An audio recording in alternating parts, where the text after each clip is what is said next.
మన సెమీకండక్టర్‌లో మనము fixed అరేస్‌లో 1D, 2D, 3D అనేది ఆల్రెడీ మనం చూసాము.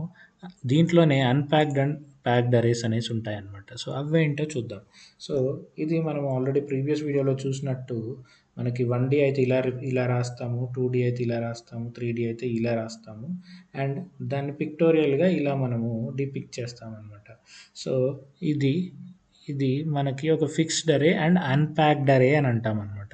సో, దీన్ని. అదే మనం ప్యాక్డ్ అరేకొచ్చేసరికి ఇక్కడ మనము ఫస్ట్ లైన్ ఏంటంటే అన్‌ప్యాక్డ్ అరే అనమాట. ఓకే. ఇదే మనకి ప్యాక్డ్ అరే అవుతుంది.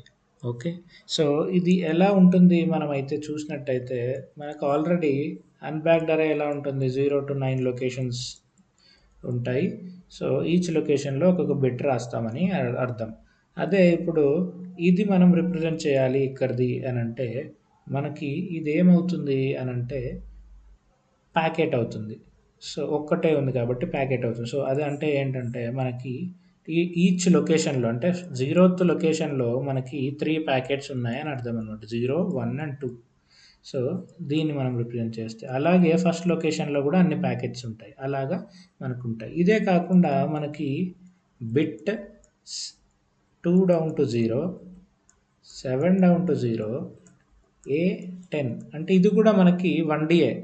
కానీ దీనికి మనకి 0థ్ లొకేషన్‌లోనే ఎలా ఉంటుంది అని చూస్తే ఇవి మనకి బిట్ సైజ్ చెప్తుందనమాట. ఇది ప్యాకెట్స్ చెప్తుంది. సో, ఇక్కడ మనకి 3 ప్యాకెట్స్ ఉన్నాయి. 0, 1, 2 అనేవి 3 ప్యాకెట్స్. ఈచ్ ప్యాకెట్ సైజ్ ఎంత అంటే 8 బిట్స్ అనమాట. అంటే 0, 1, 2, 3, 4, 5, 6, 7, 8 బిట్స్ రాయొచ్చు మనము. అండ్ అలాగా 3 ప్యాకెట్స్ ఉన్నాయి. ఈచ్ లొకేషన్స్‌కి టోటల్ 10 లొకేషన్స్ ఉన్నాయి. అలాగా అదే అనమాట. సో, దీని గురించి బెటర్ అండర్‌స్టాండింగ్ అవ్వడానికి నేనిక్కడ ఇచ్చిన వీడియో లింక్‌లోకెళ్తే అరేస్ గురించి మీరైతే చూడొచ్చు. Thank you. Please subscribe to మన సెమీకండక్టర్.